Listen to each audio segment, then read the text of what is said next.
Welcome to audio highlights for Chapter 19, Themes in Multicultural Counseling Theory, Practice, and Research. Congratulations, this is our last audio highlight, so I hope you found these as helpful ways to kind of summarize the chapter.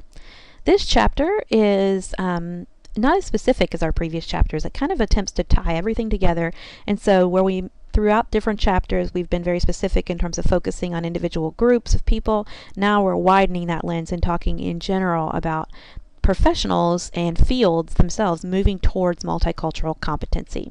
One of the important things that I think this final chapter brings out is that counseling theory, practice, and research are interdependent. So sometimes we think about it in terms of if we're a counselor or a social worker in the field, that we focus in practice, whereas if we're a researcher, that we focus in research. And then we kind of see theory as overlapping both of those a little bit, but almost being its own entity that might be stuck in textbooks somewhere.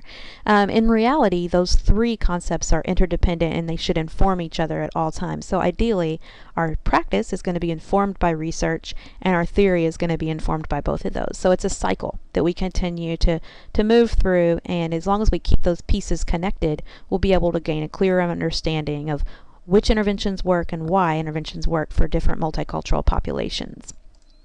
We've looked at a number of themes in this course, and sometimes we may get in the habit of, we've learned so much about different groups that we may get in the habit of asking how clients identify or what groups they feel like they fall into. And hopefully you've learned through your own self-reflection this course that it's also important to understand their identity development. So as you get to know someone deeper in a professional relationship in human services, whether it be psychology or social work or another human services field, you can explore how they develop the identity that they claim today. And so we know that there are different phases of that. Many of the chapters we've even studied different models or stages. So it's not only about the end point of what identity they claim, but also how did they get to that place. And we've also learned throughout this course that oppression, enculturation, acculturation, and culture shock, those also have unique influences on identity development. So we can't just kind of study someone in a vacuum. We also have to look at the context that they develop their identity in and all their different influences that they had to develop to come to where they are today in their identity development. We've looked at different forms of social advocacy and how you as an emerging professional can carry on what we've learned and hopefully practice in your professional life and also in your personal life, I would hope, to be unbiased and to kind of educate people if they express stereotypes, and just to try to live in a more and work in a more socially just way. Sometimes this can be a paradigm shift for people, so recognizing that it may take some patience and it may take some work to change old systems that either explicitly or outwardly discriminated or kind of open the door for discrimination or oppression.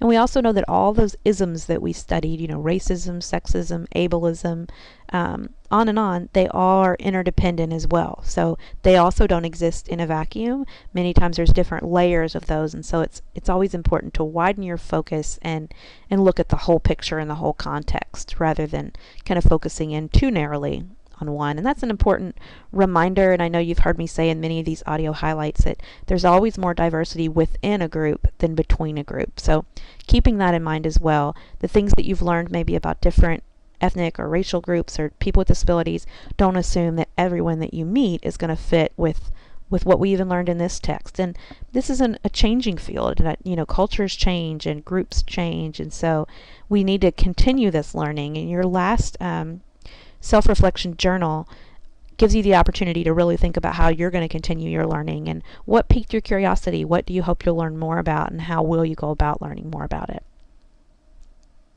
So the final portion of this final chapter asks the question, where do we go from here? And it looks at future directions.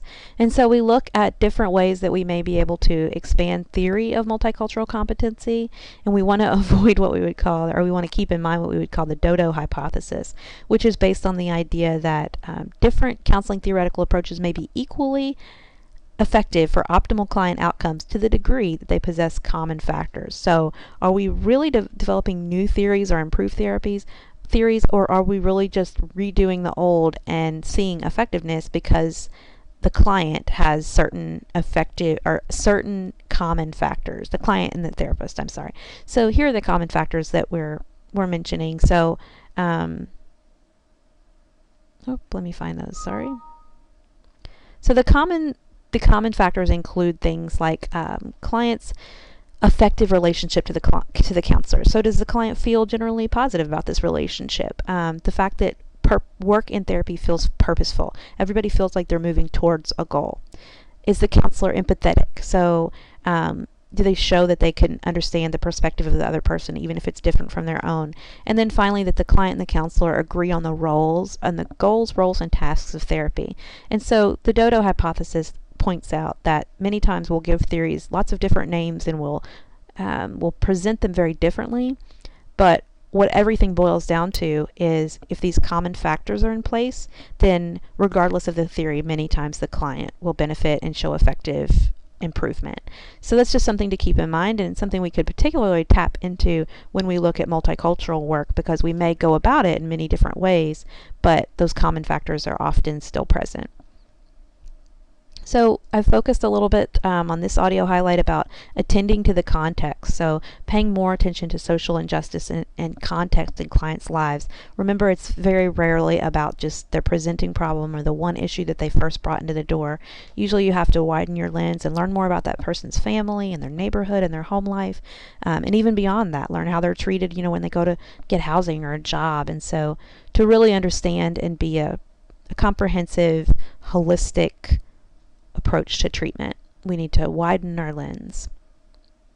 And then finally, when we look at future directions, we look a little bit into what kind of research might improve our ability to be multiculturally competent. And one suggestion is for participatory action research. And so this is a really exciting type of research that involves the individuals themselves who are the subject of research. And so this used to be frowned upon by professions because we previously mistakenly believed that if an individual was a member of a group that he or she was researching, then he or she couldn't possibly be unbiased. Now we know that what a huge advantage it would be if someone has lived 30, 40, 50 years as a member of that group, what valuable wisdom to bring to planning to research for that group. So we now find ways to collaborate with people and assure that the findings that we find from these research studies are true for the community. So we're not going to find this very obsolete or superficial suggestion or conclusion that wouldn't actually work in the real world at all. So participatory action research is a promising way for our field to go to become more culturally competent in both the research and the practice, and also thirdly our theory as well. So we want to increase qualitative research. We know that quantitative research is more susceptible to bias. So qualitative research allows us to remember, that's the questions of we're asking open-ended questions, usually not yes or no, or kind of honing in on numbers like quantitative. And qualitative allows us to get more of that context. So that's always a positive direction for multicultural counseling.